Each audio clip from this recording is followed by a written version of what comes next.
The day before Americans became distracted by the Charlotte, North Carolina riots, America learned that our government were supposed to deport 850 people who were connected to terrorism back to their home countries, only to find out that we granted them citizenship within America.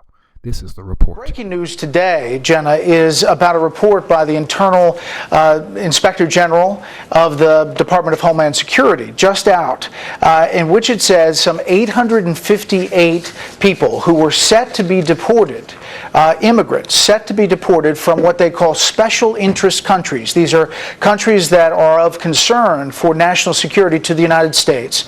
They were, according to this report, mistakenly given citizenship because the fingerprints were not on file and they were using different dates of birth, and they managed to get through. 858. They say at least that many. They also point out that these people could potentially serve in law enforcement and have security clearance. These people could potentially serve in law enforcement and have security clearance. With undercover cameras to see if she could pry more information from BP's night crew.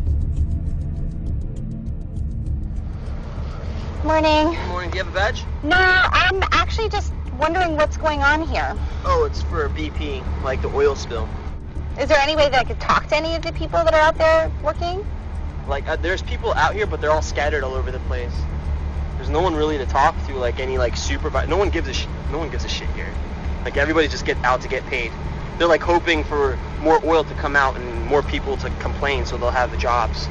Because once people get laid off here, it's going to suck for them. They want more disaster to happen, because that's where their money making is. They want more disaster to happen, because that's where their money making is. They want more disaster to happen, because that's where their money making is. Yeah, it's all about the money, right? All about the money, exactly.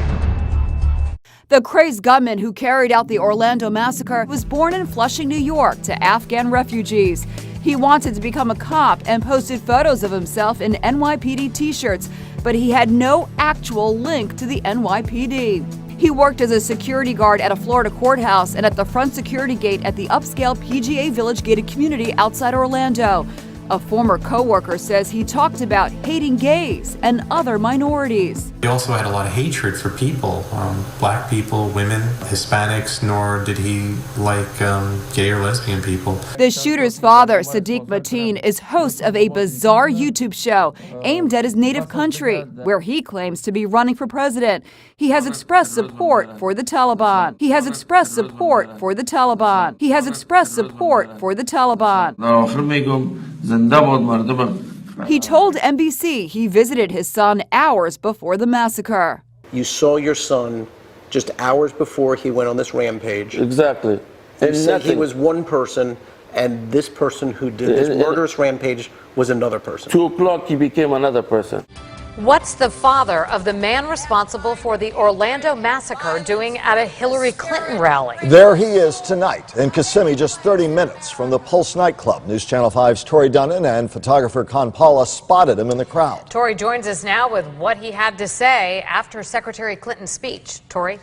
Michael and Kelly, this was a public event, but I never expected to see him there. Also never expected him to talk to me afterwards. At first, he was pretty standoffish, but then when we happened to run into him a little bit later on tonight, he explained why he wants Hillary Clinton to be president.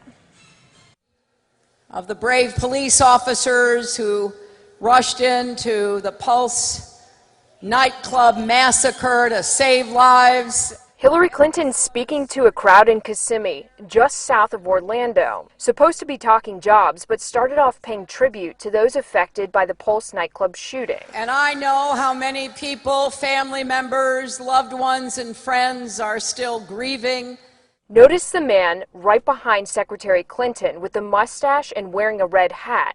That's the father of the Orlando shooter. What were you thinking when she was talking about the Orlando incident? We've been helping, and we were cooperating with federal government, FBI, and that's about it. Thank you. Sadiq Mateen didn't want to answer any other questions. Anything, sir? No. But just hours later, by chance, we ran into him at a rest stop on the way back to West Palm Beach. Clinton is good for the United States versus Donald Trump. He wanted to do an interview, and showed us a sign he made for Hillary Clinton. So tell us why you wanted to stop and talk now. Well, I feel like to tell you why I stopped to talk to you, because it's very important for the United States of America, especially the election. I was invited by Democratic Party. Just like a come support Hillary, just a regular chain email or a personal invitation?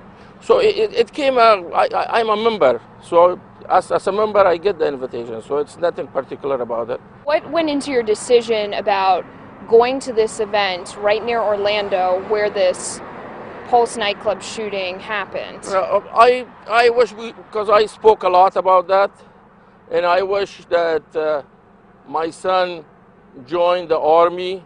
Did Hillary Clinton's campaign know that you were going to that event and sitting right directly behind her? It's a Democratic Party, so everybody can join. Do you think that some people will be surprised to know and to see that you were there in Orlando or near Orlando? I've been living here for a long time. So Mateen also told me that he supported everything Hillary Clinton had to say, especially her gun control measures. These people could potentially serve in law enforcement and have security clearance. These people could potentially serve in law enforcement and have security clearance. Sadiq Mateen, the Orlando nightclub shooter's father, had access to the White House. He had security clearance. He met with officials within our White House in March of 2016. This was before the Orlando nightclub shooting. As you know, he was a fan of gun control, and so it takes a good tragedy to promote and push gun control. And suddenly, the tragedy happens, and what does Obama do? Promote gun control. Why in the world would we continue the same weak national security policies of Obama by electing Hillary Clinton, as they both seek to disarm the American citizen while arming ISIS and Al-Qaeda? And now to that attack in the heartland. The knife stabbing spree at a Minnesota mall that left 9 people injured.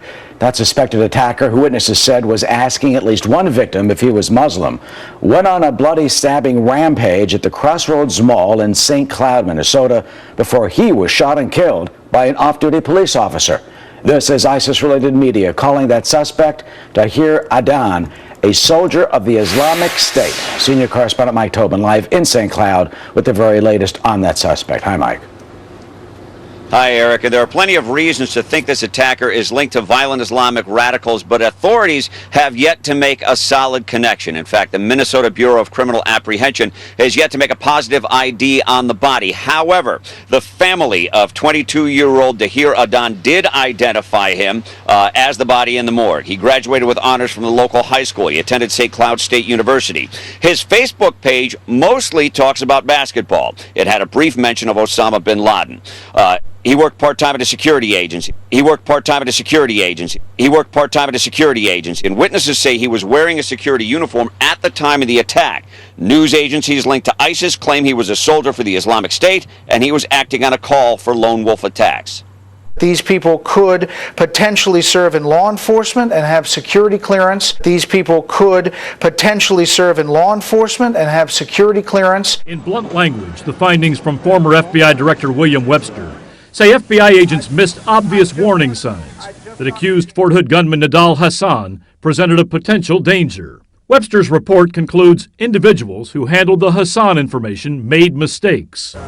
Investigators conducted more than 100 interviews and reviewed more than 10,000 pages of documents, including 18 emails exchanged between Hassan and radical Al-Qaeda cleric Anwar al-Awlaki. In one of the emails, Hassan wrote Awlaki, "I would assume that a suicide bomber whose aim is to kill enemy soldiers or their helpers, but also kills innocents in the process, is acceptable." Other emails were more benign. When Hassan asked for help in finding a wife, Awlaki responded, "Tell more about yourself. I will keep an eye for a sister." Hassan wrote 16 of the emails, and Awlaki only responded twice. FBI agents ultimately decided Hassan, a U.S. Army doctor, was not a real threat. But there was a disconnect. FBI agents in San Diego saw all 18 emails, while their counterparts at the Washington Field Office, or WFO, saw only 2. One San Diego agent asked why Washington was so disinterested in Hassan, even asking if Hassan was working undercover for the FBI. We were wondering if we were missing something. The Washington agent responded no, but also noted the emails that he'd seen seemed innocuous. He wrote Hassan was conducting U.S. Army-sponsored research that was online with the questions he sent Al-Awlaki. He added, WFO does not currently assess Hassan to be involved in terrorist activities. Now, FBI agents decided in the end not to interview Hassan. In a phone call, a Washington agent told his San Diego counterpart, quote, we don't interview every Muslim guy who visits extremist websites. Nidal Hassan had security clearance, and he murdered 13 soldiers and wounded 30 soldiers. And our government gave him security clearance. And they knew this man connected with Al-Qaeda. They knew he was connecting with terrorist leaders. And the Obama administration did nothing. They ignored the facts. Oh, because he's a Muslim, he must be a peaceful Muslim. Oh, we're going to give him the benefit of doubt, even though he's talking directly to Al-Qaeda leaders. Do you see the incompetence of voting Democrat? It will actually kill you. It can actually destroy you. And now, according to this article, he wanted to petition and request to be a citizen of the Islamic State. When Democrats are in power, they give access to our government to the highest bidder, as well as build partnerships and alliances with those who want to kill us. This is what happens when you vote for Hillary Clinton or Barack Obama. They're all the same thing. They all support terrorism.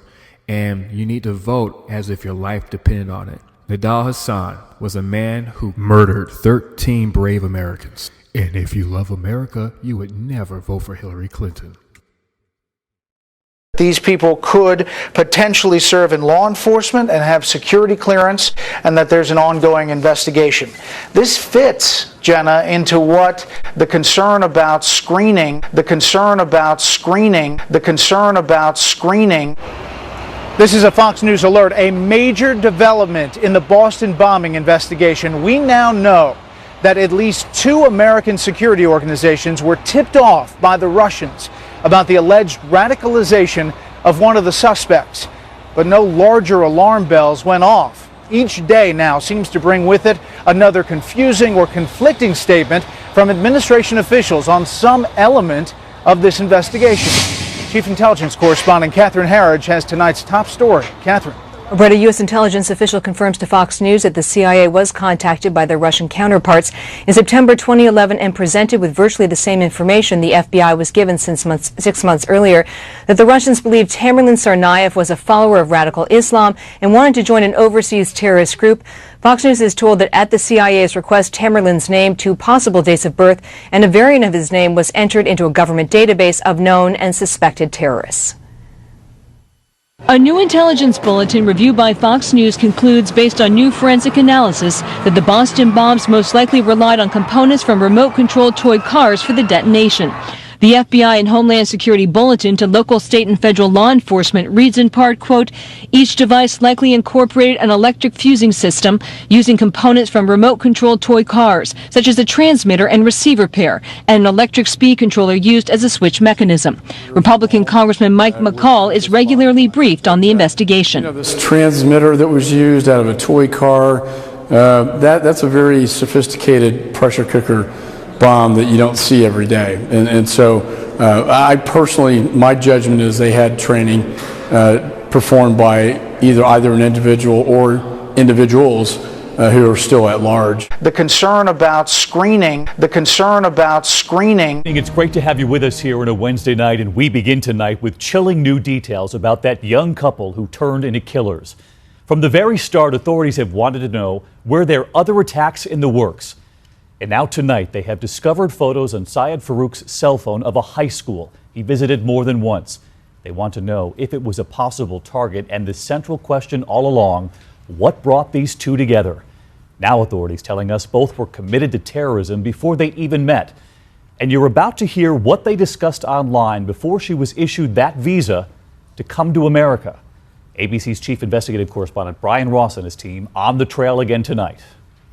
Authorities tonight say they are investigating whether this high school in San Bernardino County and its 2,400 students were to be the next target of the terror couple. Photos of the complex have now been discovered on Syed Farouk's cell phone, and according to these forms, it is a place he came to at least twice last year as a health inspector. We're working very, very hard to understand, did they have other plans, either for that day or earlier, Tonight, the FBI says even before Farouk brought Pakistani-born Tashfeen Malik back to the United States in the summer of 2014, even before they started dating, they were already committed terrorists. And online, as early as the end of 2013, they were talking to each other about jihad and martyrdom before they became engaged and then married and lived together in the United States.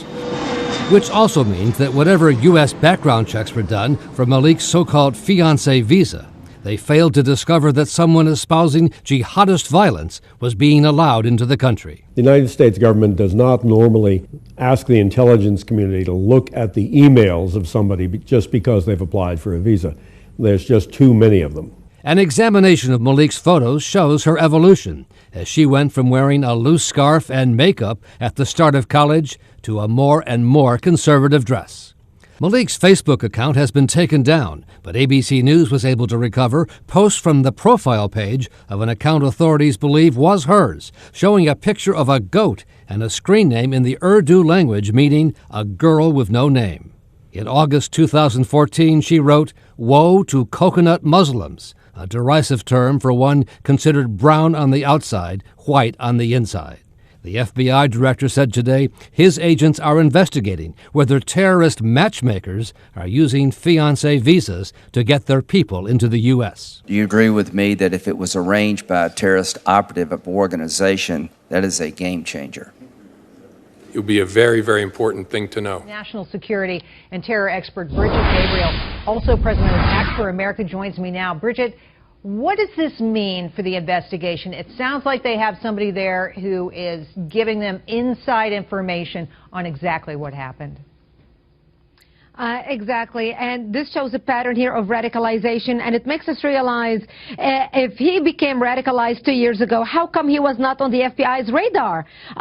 We are monitoring supposedly those radicalized. We are monitoring supposedly ISIS operators in the homeland. So how can somebody living in California have terror ties, have become radicalized, communicate on an internet chat room with a lady in Pakistan and talk about jihad and martyrdom, yet not be at least monitored under surveillance?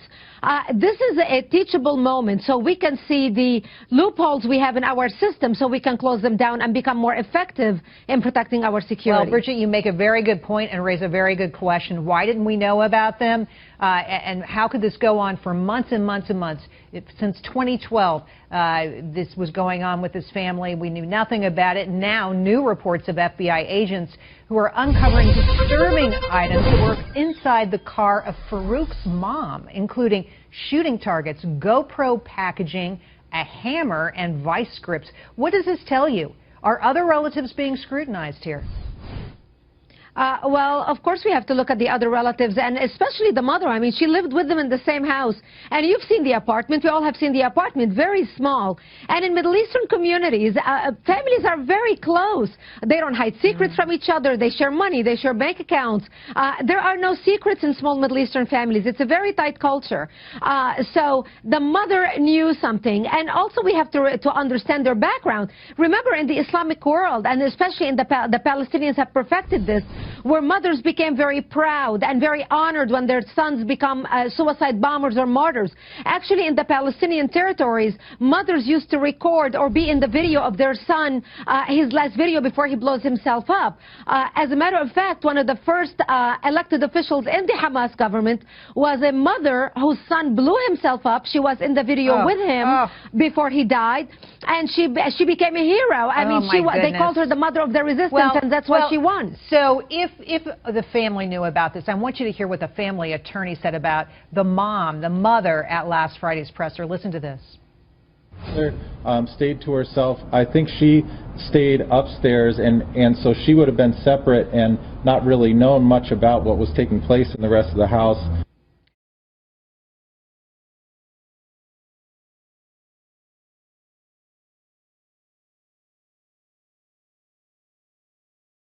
The breaking news today, Jenna, is about a report by the internal Inspector General of the Department of Homeland Security, just out, in which it says some 858 people who were set to be deported immigrants set to be deported from what they call special interest countries. These are countries that are of concern for national security to the United States.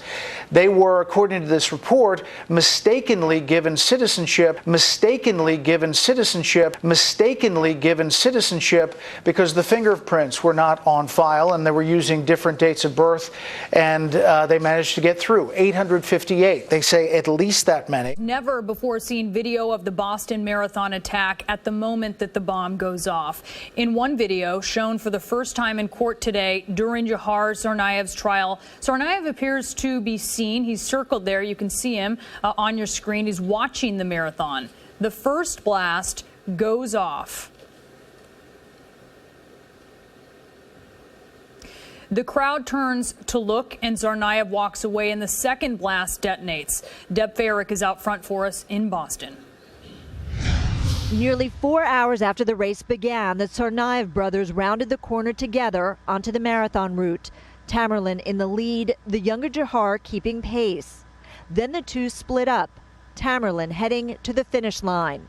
Multiple images show Jahar Tsarnaev standing by himself for nearly 4 minutes. Among spectators, several of them children. At 2:49, records show using a disposable phone bought the day before. Jahar, seen here, calls his brother. Moments later, the first bomb explodes. Jahar moves quickly in the opposite direction, reaching the corner just as the second bomb detonates. Neither Jahar nor Tamerlan have their backpacks. Less than 23 minutes after the terror attack, Jahar Tsarnaev enters a nearby Whole Foods and pays cash for a half-gallon of milk. He leaves only to return moments later to swap the milk before getting back into the passenger side of a car. The driver speeds off. That night, on one of 2 Twitter accounts under his name, Tsarnaev posts, "Ain't no love in the heart of the city. Stay safe, people."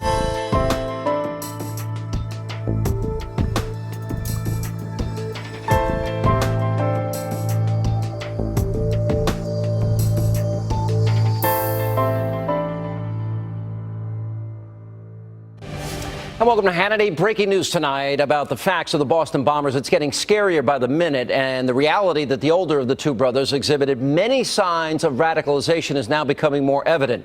We learned today that the FBI told lawmakers that the Boston bombing suspect's mothers knew, possibly as early as 2011, that her older son had been radicalized, reportedly telling other family members in text messages that she felt he was willing to die for Islam.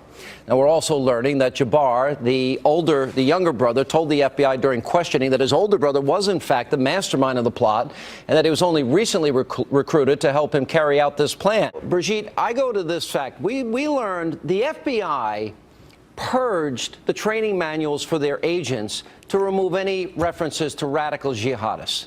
We can't fight a war on terror against these radicals if, in fact, we're not willing to identify them. The second thing, not only did Russia warn us, the CIA warned us, the FBI knew about the guy, they interviewed the guy, and yet he has an entire YouTube channel dedicated to radicalism.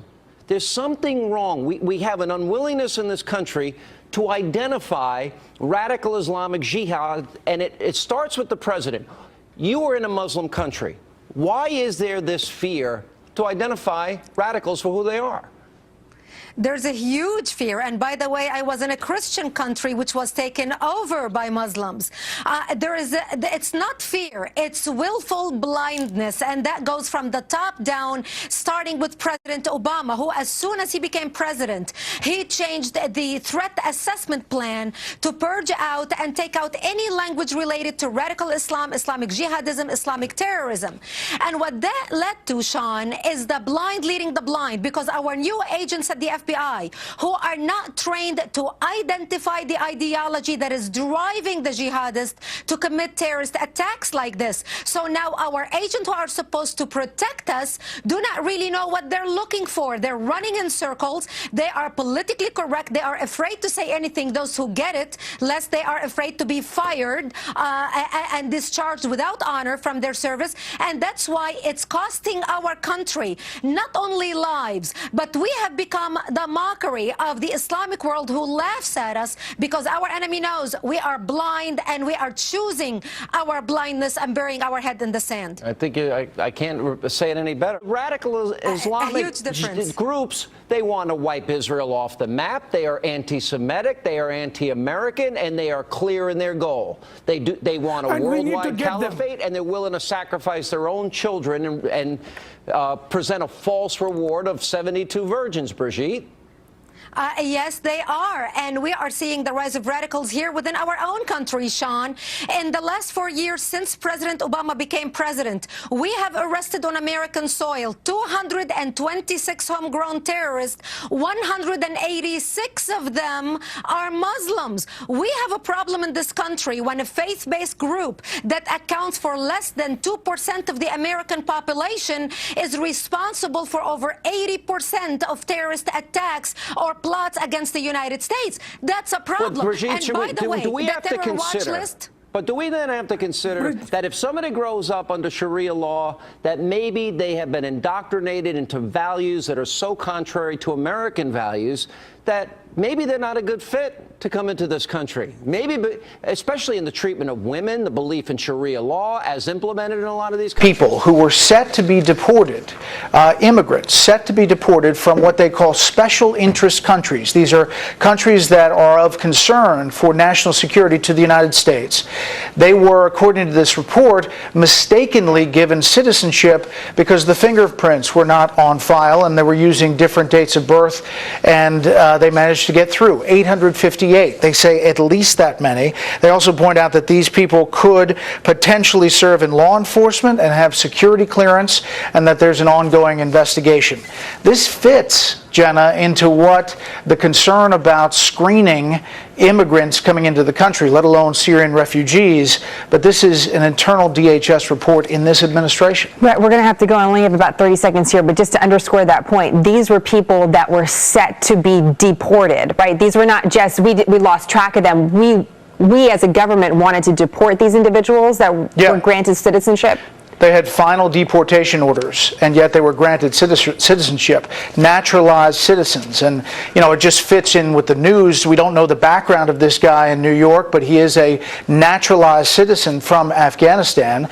And it's interesting that this report comes out today from the DHS IG. Well, it gives us a lot to talk about and to think about. Brett, great to see you as always. See you tonight. Now we move to the fast-moving investigation tonight after 4 Marines were shot and killed in Tennessee.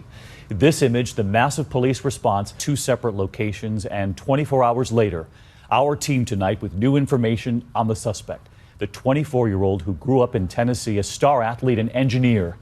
And this evening, you can see the transformation side by side, how he appeared to his friends on the left, then traveling to Jordan, and when he returned, his appearance very different. Late today, the FBI, coming before the cameras, asked, did ISIS inspire this shooter? At this hour, communities holding vigils for the heroes lost. 4 Marines, one had been awarded the Purple Heart, another as young as 21.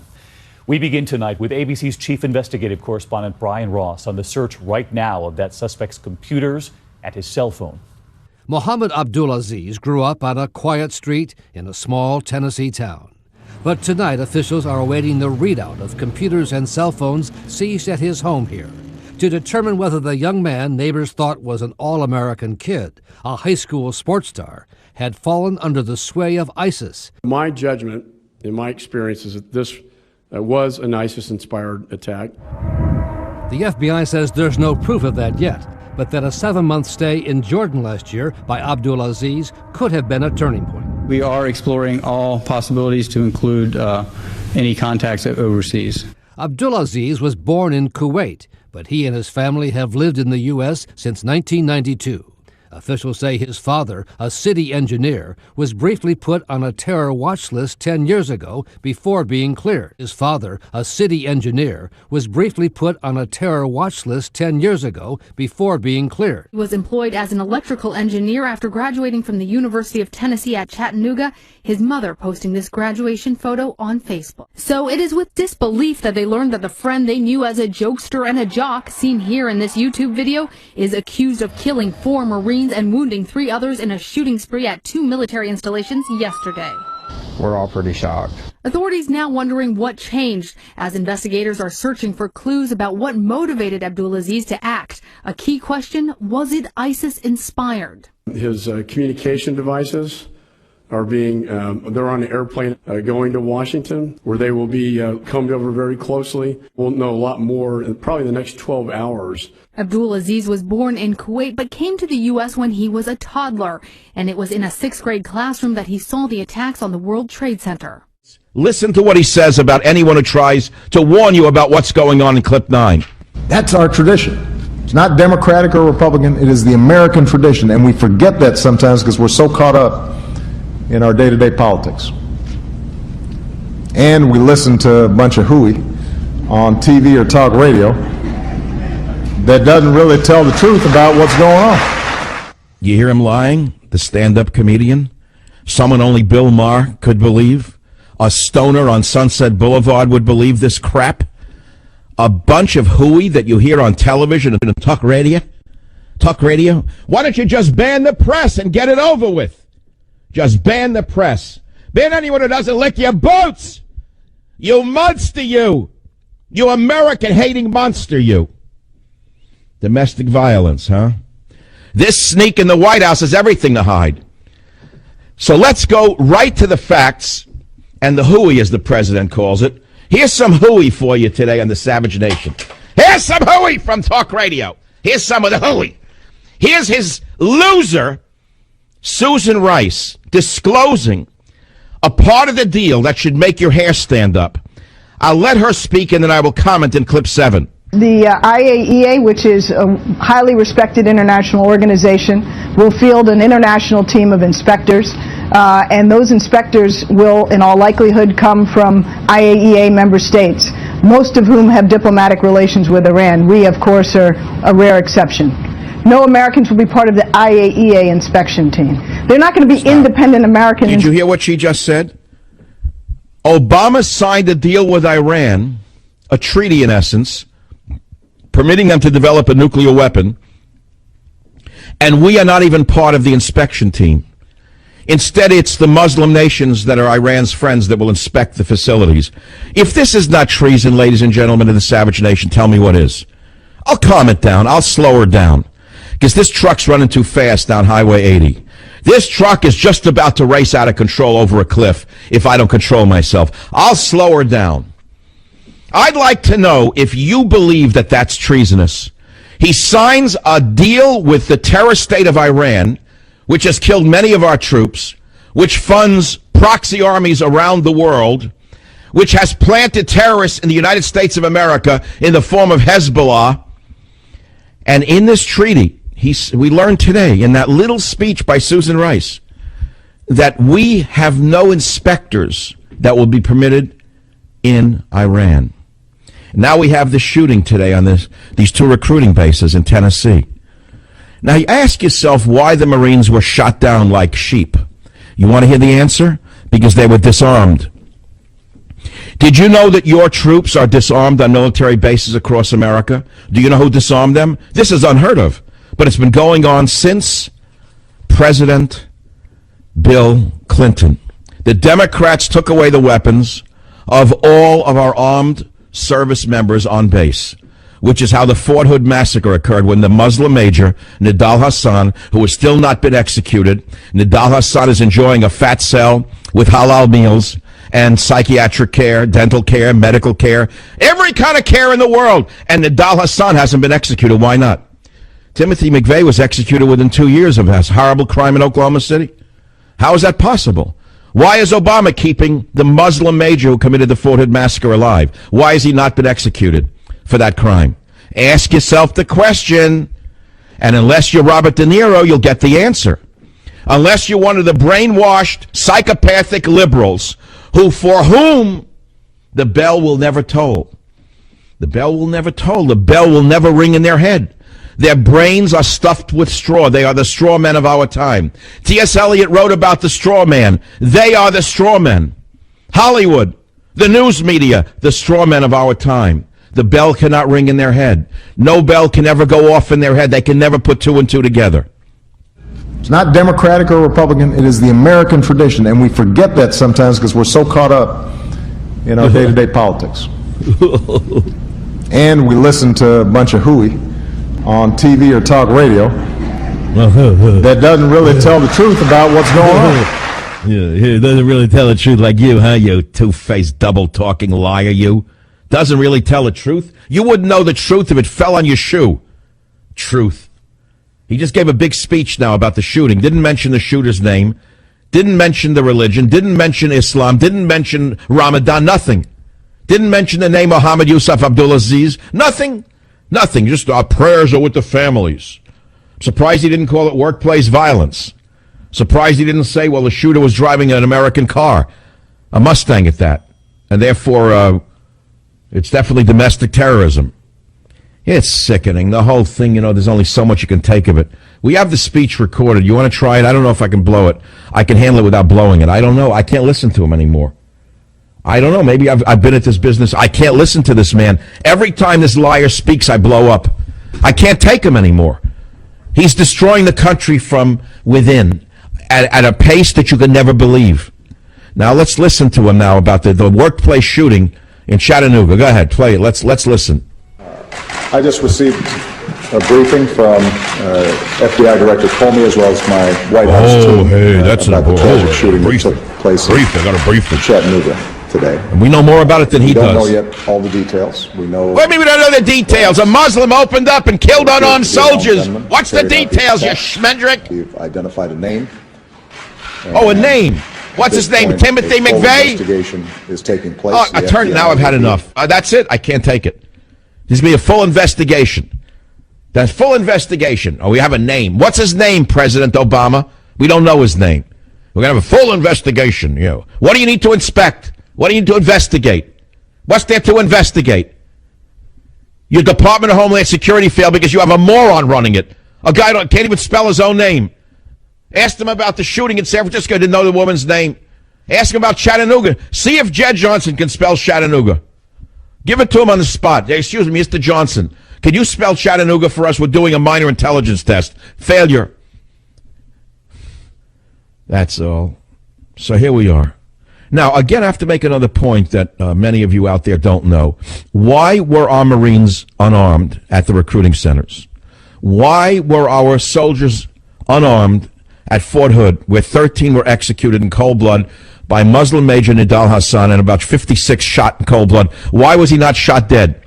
Answer, because Hillary Clinton's husband, Bill Clinton, one of his first acts upon becoming president in January of 1993 was to disarm all troops on all military bases in the United States of America.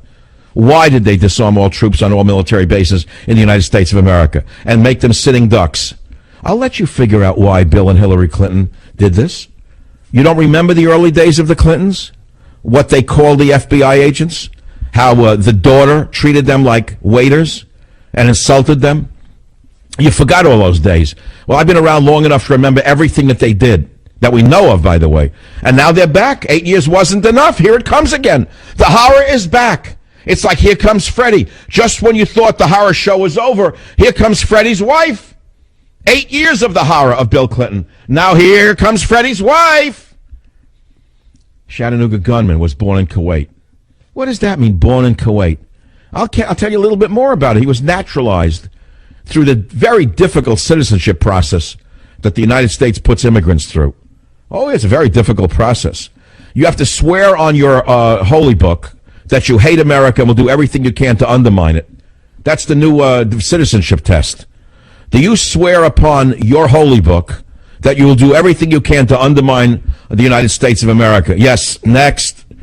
Stamp them in. That's all. The next one. These are sick, evil people that want to destroy this country. And the way we coddle them and the way we're afraid to say anything and we're afraid to say what the problem is and who they are, and they don't want to say radical Islam. They don't want to talk about radical Islamic terrorism. Obama won't even say the words, neither will Hillary Clinton. All right, this is disturbing. A new message from a senior member of Al-Qaeda to the Libyan rebels on the ground. Keep up the fight against Muammar Gaddafi. Do not retreat. says this Al-Qaeda leader to the rebels.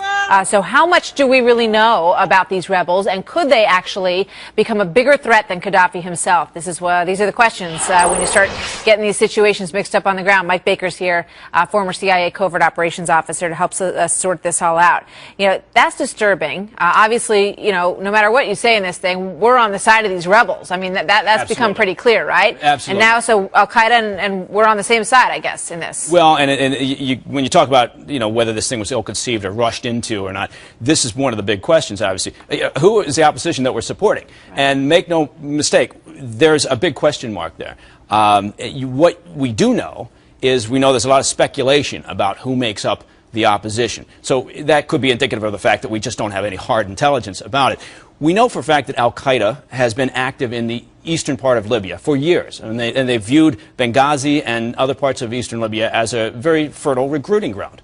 So we know that they've been active there. We know that Libyan fighters have been picked up on the battlefields, or killed on the battlefields, or otherwise identified on the battlefields of Iraq over the years. So it's not a big leap to go from that to say that Al-Qaeda, which is always very opportunistic, sure, and tends to love chaos, they're active there. But the big question becomes, how much of the opposition do they make up? How much of the opposition is made up of extremists? And that's where it all becomes sketchy. There's no doubt that there has to be a huge part of this rebel population, and they don't like being called rebels. They want to be called the opposition, which is understandable. But that they would be unhappy with Gaddafi, and that they could, normal folks who want to have a better life. Right. But as you point out, whenever these situations happen, Al-Qaeda is going to be opportunistic in this situation. So, then becomes the big question: how do we, harness the good that could possibly come out of this in terms of forming a better government in Libya? Right. Well, it's like herding cats. And, the problem is, clearly we've made the decision, without knowing, who makes up the opposition, we've made the decision that, well, that's better than Gaddafi.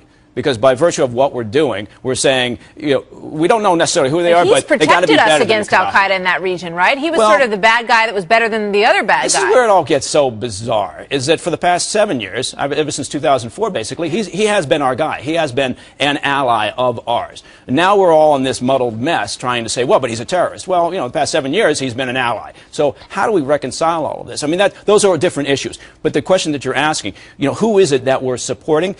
Honestly, you can't put them all under one label. So you do have the extremists. You do have Al-Qaeda elements trying to take advantage of this. No doubt about it. You've also got, people genuinely interested in trying to come up with a representational government. You've got youth elements who are trying to replicate what happened in Egypt. You've got some secular elements, legitimately secular elements. But within all of that mess, we don't know what's going to surface at that point where Gaddafi goes. The likelihood is that you're going to end up with a split. The western side of Libya is going to be under some more, cemented. Well, the AP reported the U.S. official, a top diplomat for the Middle East, says Barack Obama has invited the Libyan rebels' National Transitional Council to open an office within our White House. At least we know who Obama supports. While even Al-Qaeda's second-command leader supports the Arab revolts. He even calls for Islamic Sharia law. Al-Zawahiri was Al-Qaeda's longtime number 2 to Osama bin Laden. Before bin Laden was killed on May 2nd, Zawahiri addressed the populations of both Libya, Syria, and Egypt. He called them to attack Gaddafi and obtain weapons. He also commanded them to attack the Assad regime in Syria and for Egyptians to abolish their relationship with Israel. Well, at least we all now know who is directing America's foreign policy and who's determining our nation's friends and who are determining our nation's enemies. It's now Al-Qaeda, led by now Barack Obama, our Democrat president.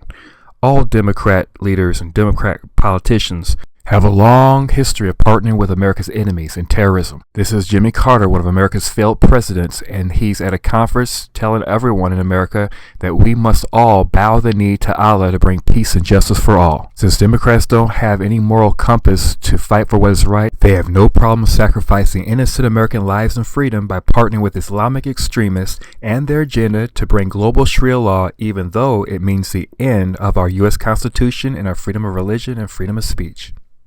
Well, at least conservative Republicans have the common sense to fight freedom-destroying movements such as radical Islam. Too bad so many Democrat politicians and Hollywood celebrities are too busy supporting, defending, appeasing, and even praising both the evil and the interests of these terrorists, like good little politically correct, high-paid puppets of Sharia law propaganda, all because terrorist-minded birds of a feather all flock together. A NATO commander says that there are, quote, flickers of Al-Qaeda among the Libyan rebels. Where Michael Holmes is here to discuss the possible risk of the terror group gaining influence in Libya. That is today's Globe Trekking. Michael, good to see you. Good to see you. It seems as if people around the world, they want to help the Libyan rebels. They want to help the opposition overthrow Gaddafi. And yet there could be Al-Qaeda among them, we are learning. Almost certainly there would be elements of Al-Qaeda. Almost certainly there would be elements of Al-Qaeda. Almost certainly there would be elements of Al-Qaeda. Almost certainly there would be elements of Al-Qaeda or individuals. A terror alert on the Texas border. Growing concerns today that a member of a Somali terror group with suspected ties to Al-Qaeda may be trying to slip into the United States through Mexico. We first reported last week that Homeland Security officials had warned police in Houston be on the lookout for a suspected member of Al-Shabaab, which the U.S. deems a terrorist organization. But according to a recent report in the Washington Examiner, Mexican authorities caught nearly 24 suspected members of Al-Shabaab illegally entering the country earlier this year. Get this. Short time later, the paper reports police mistakenly released them from custody. Let them go. We're told police say they believe the suspects were plotting ways to sneak across the border. Joining me now is Sarah Carter, national security correspondent at the Washington Examiner. Sarah, what do you know about this particular individual that we have a high alert on, and the group in general? Well, Greg, his name is Mohammed Noor. He's 35 years old, and he's a Somali citizen. He's actually a member of Al-Shabaab with direct ties to Al-Qaeda. And U.S. intelligence as well as Mexican intelligence officials didn't realize that he was part of the group that they had actually sequestered in Mexico and then released in January until after they released him. 16 of the 23 that were captured in Mexico were identified, but that leaves 7 unidentified, and Mohammed Noor a direct link to Al-Qaeda. And they believed that Mohammed Noor, along with 4 others, were heading towards the Texas border. So that's the last they've heard of him, and so far U.S. intelligence does not have them in their custody, according to the people that I've talked to. Do they have any idea what he's up to?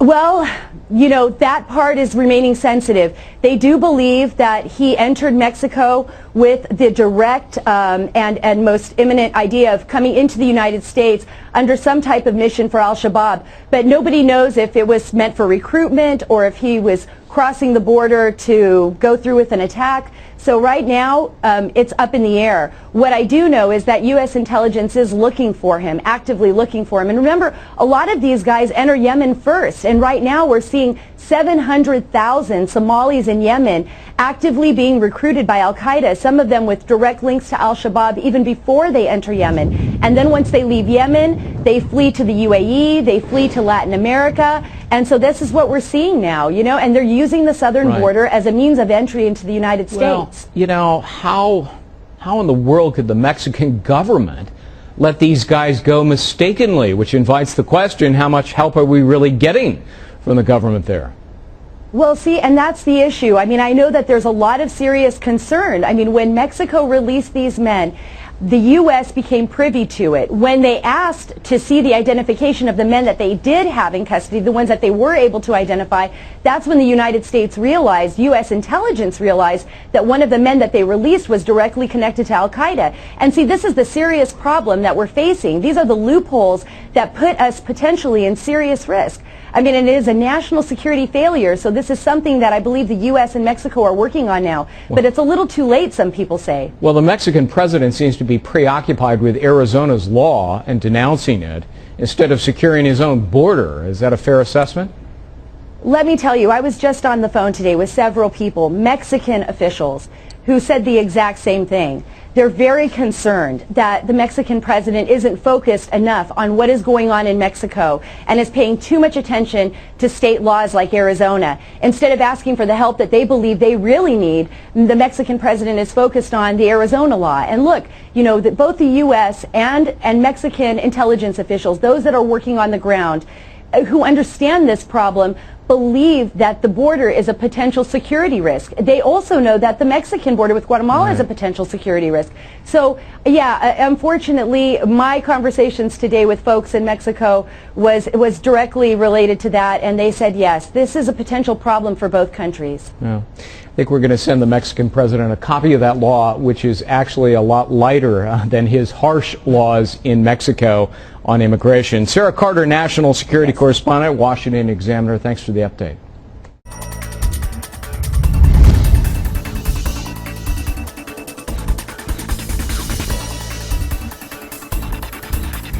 Hi, I'm Bill Whittle from PJTV, and I'm standing in front of what is very likely the most photographed structure on the face of the earth. Inside the White House sits the President of the United States of America, the most powerful man in the world. The President bears enormous responsibilities, and primary among them is his responsibility to defend the citizens of the United States of America. We're here in Washington today to speak to a Department of Defense analyst and counterterrorism official who, requesting anonymity, has made some very remarkable charges that both the political and the military structure of the highest levels of our government are infiltrated by the very agents of the enemy against which we find ourselves fighting today. Well, you were given an assignment from the Joint Chiefs, essentially from the upper levels of the Pentagon, to understand what the Islamic Jihadi enemy's ideology and operational methods might be. Is that a fair statement? Yes. Okay. What did you discover? Well, I was expecting to find that, there was some basis to the jihadi arguments that jihad is warfare, that there were competing arguments, and that we could probably leverage these competing arguments, but that because they were claiming Islamic law as the basis for their action, we had to start there. And over a long period of time, I ended up collecting a large body of Islamic law, enormous amount of it available in English, and realized that if Islamic law is the criteria by which you measure legitimacy or illegitimacy, you can't show that the moderates have a doctrinal basis to the position they hold, and you can't show that on the statement of the law, the radicals are wrong. I was expecting to find competing views that had some merit. I was expecting to find that the moderate view would be the dominant view, and we would have to figure out these and how to make these arguments so that the people in the Middle East would know what it was, and could not find it.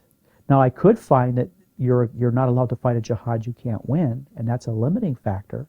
But when you get to actually what published Islamic law says, it supports the radicals in what they say. And you come to find, after you kind of get a sense for the language of jihad and the language of how Islamic law works, that it's pervasive even in the U.S. Muslim community. So you got out, you do this research that you were tasked to do by the Joint Chiefs of Staff in the Department of Defense. You come back and you say to them, it's the radicals that appear to have the doctrinal basis, not the moderates. That's correct. Okay, well, presumably, this would be an interesting piece of information for our Defense Department to have. What were the consequences of you coming back with this information? Shock. Because what my experience brought me to was the complete unresponsiveness to facts that as a practical matter they experience every day. I think that gives way on a different level to one that basically has had me believing or holding that if you have no factual basis to hold a position, you have no professional basis to support it. If you're professionals, then you have a duty to be competent. That includes the duty to know. And if you are national security analysts who are professionals, your violation of your oath to be competent is a violation of your oath to protect and defend. It just seems that they've completely picked up our whole national security apparatus and moved it from a factual legal basis to one that supports narratives. But it just struck me that when you hit a certain level, and I don't want to sound too cynical, but at the same time, it seemed where the point at which your future promotion was dependent upon towing a party line let me rephrase that, towing a narrative as opposed to orienting on facts, or I witnessed a complete shutdown. A friend of mine used to call my brief the red pill brief or the guilty knowledge brief. Meaning you see this brief, it clearly lays out facts that must be accounted for, and at a certain point they just stopped coming. So when officials started telling you, hey, we're not interested in this, we just really don't care to hear this. I mean, how pervasive was this attitude? Was it large numbers of people or one or two key individuals? I mean, just exactly what are we looking at here? I can't give you names and numbers. I do know, I have to say in fairness, there are scores of senior people who got it and were supportive. But it seems that the organizational emphasis and the institutional emphasis was in the other direction. And you know, so you would get it in terms of people who come up and tell you, we really support you, but we can only go so far. You know, I supported some missions where the people who I supported made it very clear to me that using the information I used really brought success in a stunning way. For a while there, I thought that just the sheer force of those successful things would cause some people to do a double look. It didn't happen. Well, immediately after we concluded that interview here in the Mayflower Hotel, a second whistleblower came forward. We received a phone call from another gentleman who's also extremely concerned about the infiltration of radical Islam into law enforcement and defense. Let's go upstairs now and listen to parts of our interview with a former special agent for the Federal Bureau of Investigation. Okay, can you start by giving me a quick thumbnail of your professional experience? I spent nearly 15 years working in the government with a primary expertise on the Islamic movement in the United States, the Muslim Brotherhood, and Islamic doctrine. And which department did you work for? The FBI. So you were a special agent for the Federal Bureau of Investigation? Yes. Okay, you assert that we're getting many of our cues on how to react to this terrorist threat from the Muslim Brotherhood, that essentially we're letting our enemy tell us how to fight them. Now, I think this is a critical point that we really need to make clear. Is this speculation on your part, or is this credible, factual information that you've been able to obtain as a former special agent with the Federal Bureau of Investigation? It's all factual information, and it's open for the public to digest if they so desire. These documents from the Holy Land Foundation trial are available online. All you need to do is Google Holy Land Foundation, and the documents also show that every major Muslim organization in the United States is a Muslim Brotherhood front, specifically the most prominent organizations. The two most prominent organizations in the United States, or three most prominent, are the Muslim Public Affairs Council, Council on American Islamic Relations, CAIR, and ISNA, the Islamic Society of North America. CAIR is a Hamas entity. It is Hamas. And ISNA is a huge financial entity for Hamas in the United States.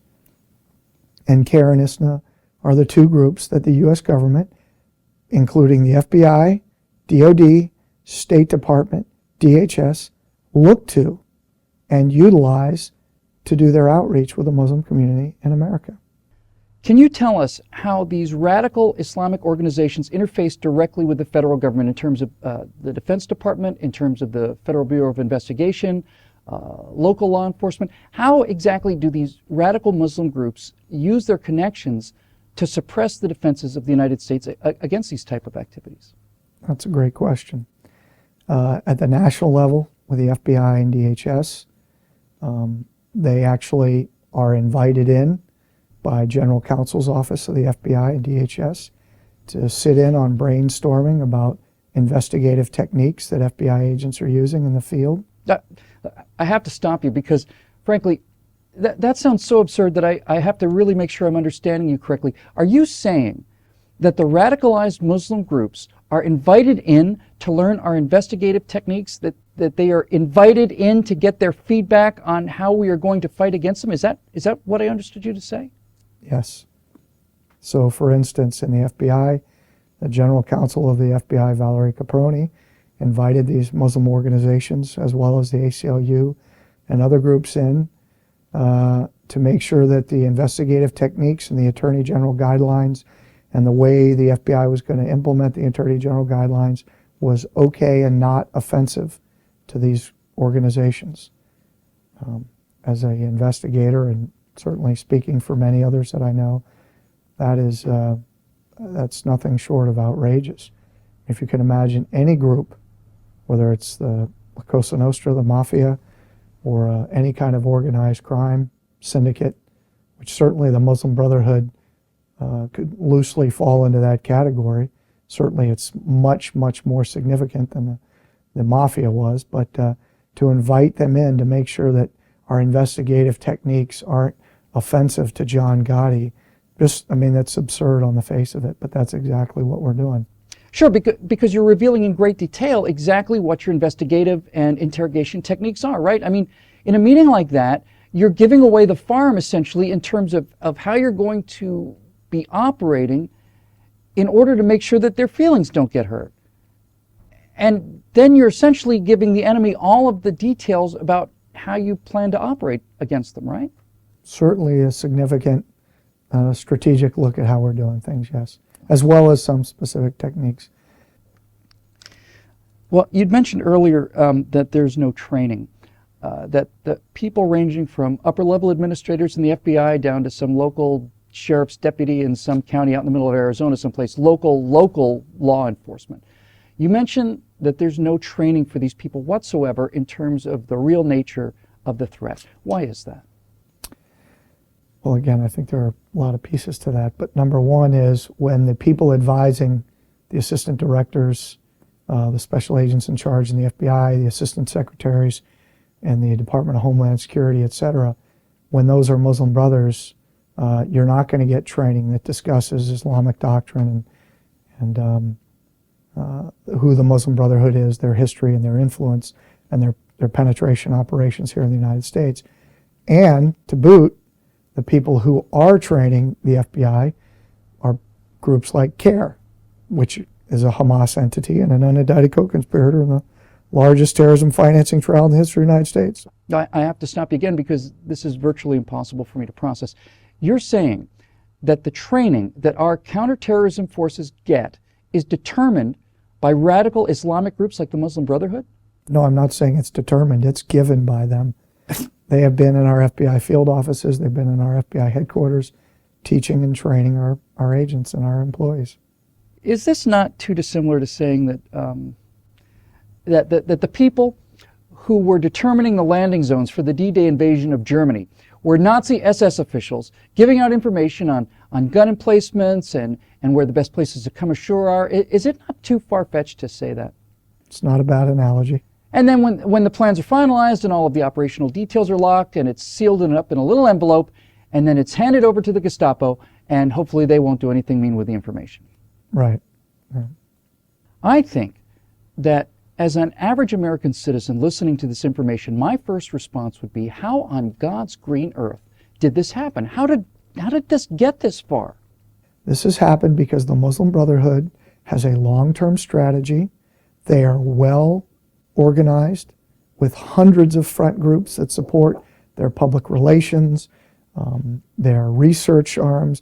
They have insinuated themselves into our largest universities.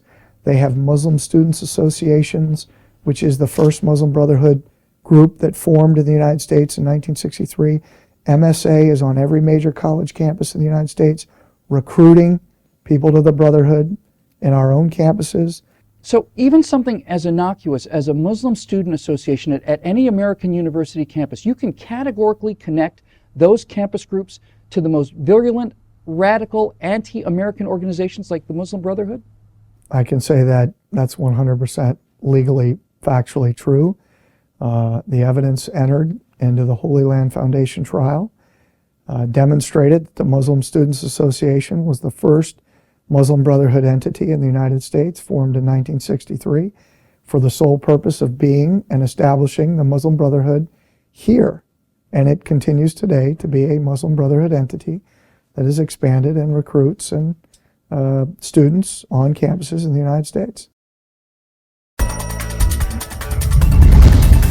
To understand first how we got here, and then we have to decide as a country where we're going. I think there's chaos in the Middle East, and I think the chaos is because we've created a vacuum. Before the Iraq War, I think there was somewhat of a standoff between Sunni and Shiite, had been for maybe 1,000 years off and on. But now we have a chaotic situation, we have a vacuum, And I think one of the reasons why ISIS has been emboldened is because we've been arming their allies. We have been allied with ISIS in Syria.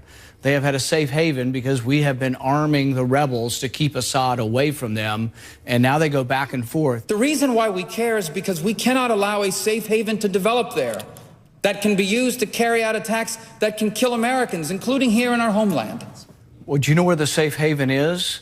The safe haven's in Syria. So those who have been, let me finish. Because the thing is that they would not be empowered in Iraq if we were not providing safe haven in Syria by arming their allies. We are where we are because we armed the Syrian rebels. We have been fighting alongside Al-Qaeda, fighting alongside ISIS. ISIS is now emboldened in 2 countries. But here's the anomaly. We're with ISIS in Syria. We're on the same side of the war. So those who want to get involved to stop ISIS in Iraq are allied with ISIS in Syria. That is the real contradiction to this whole policy. Right. We've done this. Look at Libya. We went into Libya and we got rid of that terrible Gaddafi. Now it's a jihadist wonderland over there. There's jihadists everywhere. If we were to get rid of Assad, it would be a jihadist wonderland in Syria. It's now a jihadist wonderland in Iraq, precisely because we got over-involved, not because we had too little involvement, but too much involvement. Breaking tonight in a Kelly Pyle exclusive, we have new reaction from a top GOP presidential candidate after President Obama today suggested he is ready to take a tougher stand against the Islamic State terror group, yet then made a pivot, sort of, to climate change. Listen. This barbaric terrorist group poses a serious threat to all of us. It cannot be tolerated. It must be destroyed. We cannot and we will not succumb to fear. Next week, I will be joining President Hollande and world leaders in Paris for the Global Climate Conference. What a powerful rebuke to the terrorists it will be. Joining me now, presidential candidate and Republican senator from Texas, Ted Cruz. Senator, good to see you tonight. So President Obama came out and tried to strike a tougher tone on the subject of ISIS today. What did you make of it? Well, Megan, it's good to be with you. You know, it's gotten to the point where I don't think Saturday Night Live can even parody this president anymore. A couple of weeks ago, he went overseas and he said he's not interested in America leading. He's not interested in America winning. He doesn't have time for that. And now he's saying what a powerful rebuke it is to ISIS that he's going to a global warming summit. Well, in Paris. I mean, how out of touch. In Paris.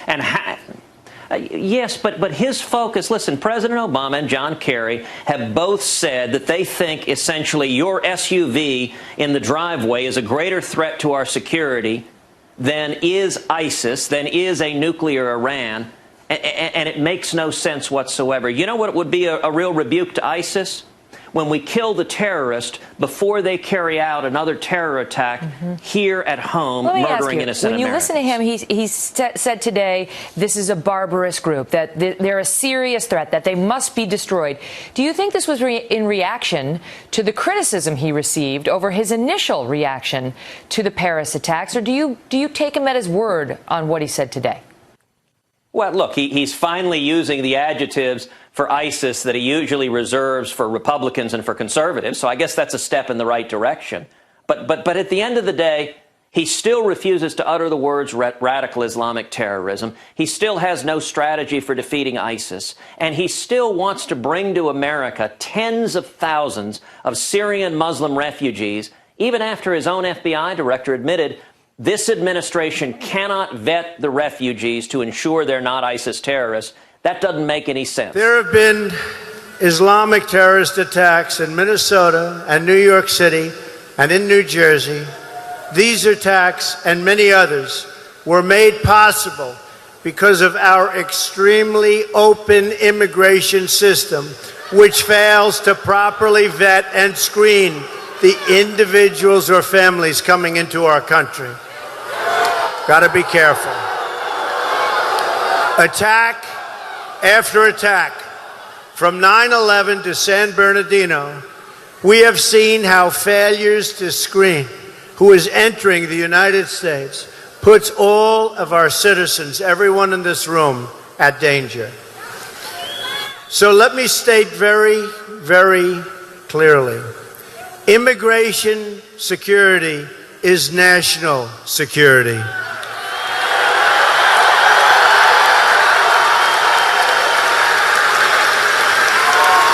My opponent has the most open borders policy of anyone ever to seek the presidency. As Secretary of State, she allowed thousands of criminal aliens to be released into our communities because their home countries wouldn't take them back. They didn't want them. They didn't want them. They were too bad. They said, keep them, United States. We don't want them. And she did nothing about it. Now she wants a 550% increase in Syrian refugees above the high numbers we already have. Altogether, her plan would bring in 620,000 refugees in her first term with no effective way to screen them or vet them. Law enforcement said there is no way. Her plan would cost $400 billion in terms of lifetime welfare, benefit, and entitlement costs. You can't have vetting if you don't look at ideology. And Hillary Clinton refuses to consider an applicant's worldview and thus their likelihood of being recruited into the terror cause at some later date, which is going to happen in many, many cases. This isn't just a matter of terrorism. This is also really a question of quality of life. We want to make sure we are only admitting people into our country who love our country. We want them to love our country.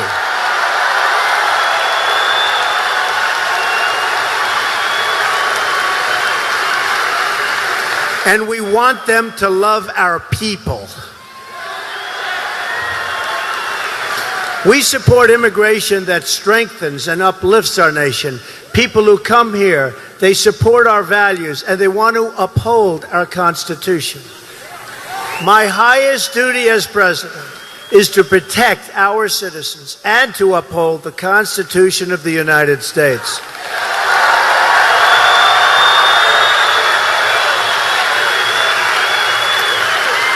I will honor that duty to the fullest extent every single day, and I will never waver, and I will tell you that I consider a sacred obligation. Sacred.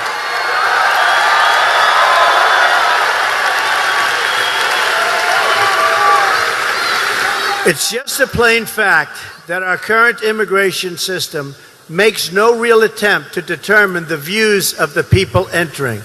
Since 9/11, hundreds of immigrants and their children from high-risk regions have been implicated in terrorism and terrorist-related activity in the United States. Hundreds and hundreds. The Senate Subcommittee on Immigration, chaired by Senator Jeff Sessions, who is a truly great senator and man, has released this information in great detail, and we encourage you all to look it up. Now we learn today that another 858 immigrants from dangerous countries have slipped into our country and have been granted full citizenship despite pending deportation orders. These are people that were supposed to be deported, and they were given full citizenship. They made a mistake. This is totally unacceptable. Altogether, there are nearly 1 million individuals in the United States with deportation orders who have not yet been removed. In the 20th century, the United States defeated fascism, Nazism, and communism. Now we must defeat radical Islamic terrorism.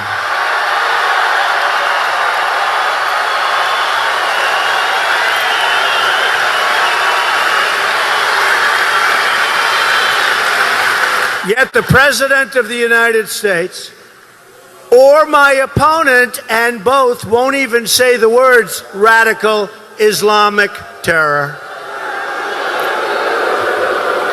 In fact, Hillary Clinton talks tougher about my supporters than she does about Islamic terrorists, right?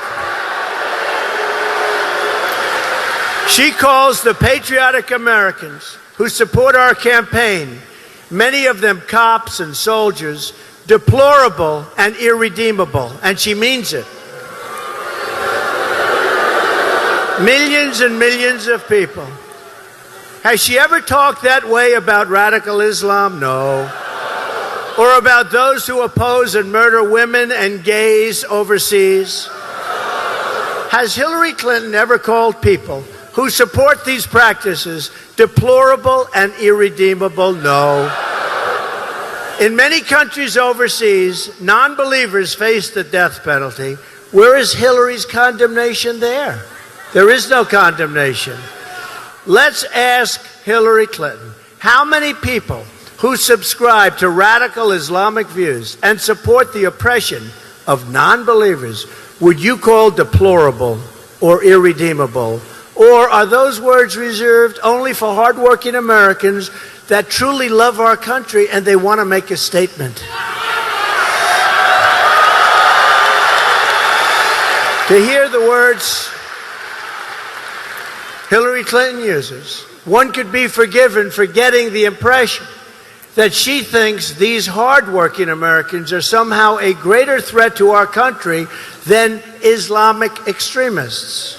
This summer, there has been an ISIS attack launched outside the war zones of the Middle East every 84 hours. Here in America, we've seen one brutal attack after another. 13 were, have you ever seen anything? That's what's going on with our country. And we don't do anything.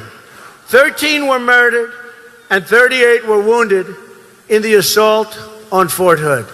The Boston Marathon bombing wounded and maimed 264 people and ultimately left 5 dead, including 2 police officers, and so badly wounded.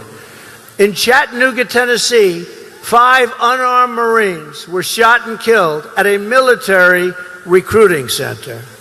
Last December, 14 innocent Americans were gunned down at a party. Think of it, an office party in San Bernardino, and another 22 were horribly injured. In June, 49 Americans were executed at the Pulse nightclub in Orlando, and another 53 were injured terribly.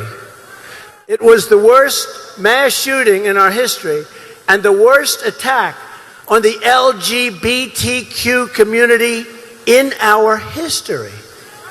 In Europe, we have seen the same carnage and bloodshed inflicted upon our closest allies. In January 2015, a French satirical newspaper, Charlie Hebdo, was attacked for publishing cartoons of the Prophet Muhammad. 12 were killed, including 2 police officers, and 11 were wounded. 2 days later, 4 were murdered in a Jewish deli. In November 2015, terrorists went on shooting, and they just went on a rampage. And this you heard, and you'll never hear the end of it. One of the worst things that anybody has ever seen.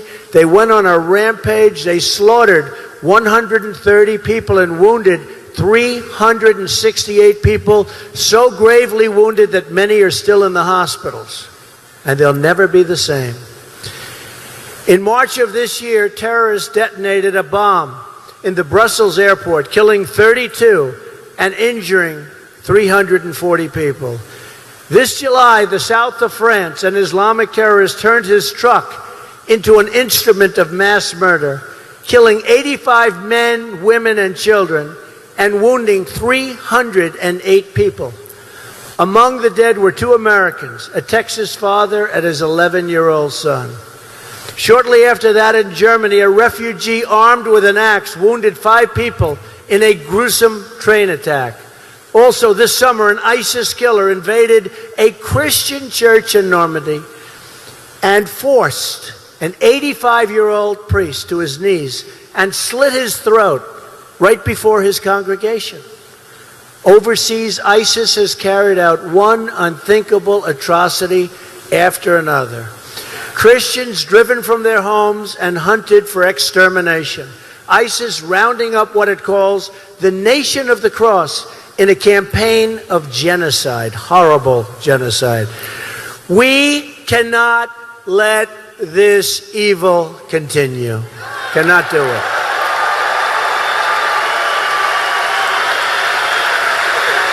Cannot do it.